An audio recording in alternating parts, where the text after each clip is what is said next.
और चलिए बात कर रहे हैं छत्तीसगढ़ की, जहां रायपुर में राजिम कुंभ मेले का आगाज होने जा रहा है। राजिम कुंभ कल्प 2024 के दौरान 3 दिन के विशेष कार्यक्रम होंगे।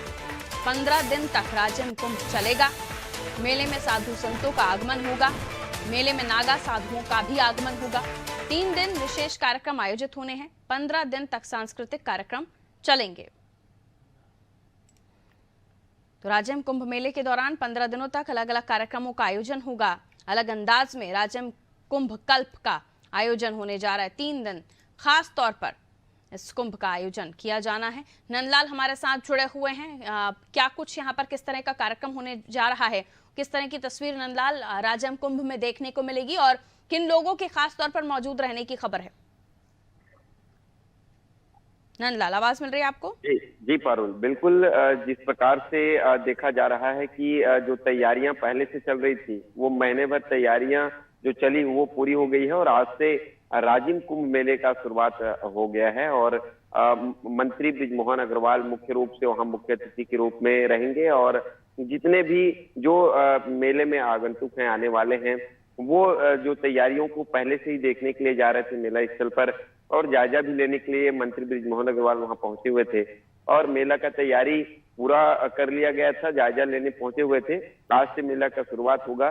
3 दिन जो है, मुख्य रूप से आज का दिन और 4 मार्च और अंतिम दिन जो 8 मार्च रहेगा, वो जो है 3 विशेष जो कार्यक्रम आयोजित किए जाएंगे, जिसमें जो भारतीय जनता पार्टी के नेता है वो वहां पर पहुंचेंगे और विशेष कार्यक्रम भी दिखाए जाएंगे। लेजर शो भी के माध्यम से भी कार्यक्रम देखे जाएंगे और देखा जा रहा है कि जिस प्रकार से वहां पर जो साधु संतों का आगमन होता है, त्रिवेणी संगम है, क्योंकि 3 नदी मिलकर जो है अर्पा नदी, महानदी और वहां पर एक जो क्षेत्रीय नदी है वो मिलकर यहाँ पर त्रिवेणी संगम बना हुआ है। तो ये त्रिवेणी संगम जो है, लोग अपने प्रयागराज भी छत्तीसगढ़ का माना जाता है। यहाँ पर जो इलाहाबाद प्रयागराज वहां जाते थे अस्थि विसर्जन करने, तो यही करते हैं। तो एक बड़ा स्थल है, धर्म नगरी के रूप में वहां पर है ये प्रयागराज छत्तीसगढ़ के। वहां पर भव्य 15 दिनों के लिए मेला का आयोजन हुआ है, जिसमें पूरे प्रदेश से नहीं, पूरे देश के अलग अलग राज्यों से भी साधु संतों का आगमन होता है और आज से मेले की शुरुआत हो गई है। देखा जाता है कि बीच में ब्रिज बनाया गया है, तो ब्रिज के उस पार जो है महादेव का मंदिर है, उस महादेव को दर्शन करने के लिए वहां पर जाते हैं लोग और श्रद्धालु बड़े श्रद्धा भाव से यहाँ पर आते हैं। नागा साधुओं का मुख्य रूप से देखा जाता है, हजारों की संख्या में नागा साधु तट पर विराजमान रहते हैं। उनका भी दर्शन करने के लिए लोग वहां पर जाते हैं और मेले का जो रूपरेखा है, जो पिछले वर्ष की भांति इस वर्ष बड़े रूप में जो है कार्यक्रम का आयोजन किया गया है।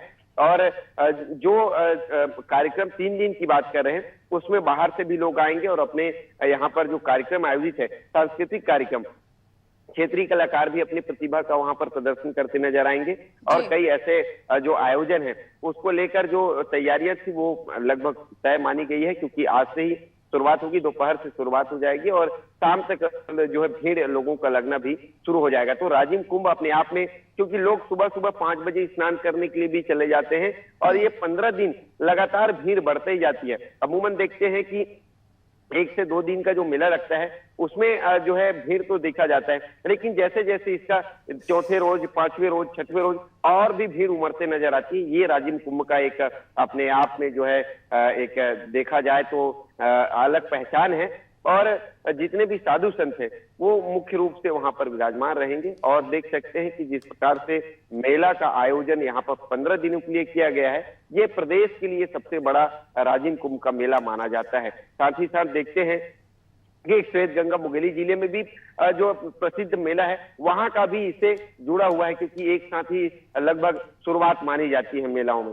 तो ये राजिम कुंभ मेले की शुरुआत होनी है। बिल्कुल। और इस बार भगवान राम की जो प्राण प्रतिष्ठा थी, राम मंदिर निर्माण की में भगवान राम की प्राण प्रतिष्ठा और उसके बाद राम के नौनिहाल में, भगवान राम के नौनिहाल में रामोत्सव के रूप में राजिम कुंभ को भी मनाया जा रहा है, तैयार किया जा रहा है। वहाँ पर उसकी थीम इस राम मंदिर और राम उत्सव के तौर पर देखी जा रही है और इस बार काफी ज्यादा लोगों के आने का अनुमान है। तो देखना दिलचस्प होगा कि कहां-कहां से लोग पहुंचते हैं और फिर जब लोगों का हुजूम उमड़ता है तो फिर प्रशासन की व्यवस्थाएं और भी चुस्त दुरुस्त हो जानी चाहिए, इस पर भी नजर होती है। मैं लौट रही हूँ आपके पास नंदा, अगली खबर पर आपसे जानकारी लेते हैं। तो देखिए, साधु संतों का आगमन होगा, नागा साधुओं का आगमन होगा और विशेष तैयारियां यहां पर प्रशासन की भी की जा रही हैं क्योंकि काफी तादाद में त्रिवेणी संगम है, 3 नदियों का संगम, जहां प्रयागराज के तौर पर इसे देखा जाता है, जहां पर लोग राजम कुंभ में स्नान के लिए पहुंचते हैं। तो सुबह से ही जमावड़ा शुरू हो जाएगा, हुजूम आना शुरू हो जाएगा लोगों का और खासतौर पर दूर दराज से भी लोग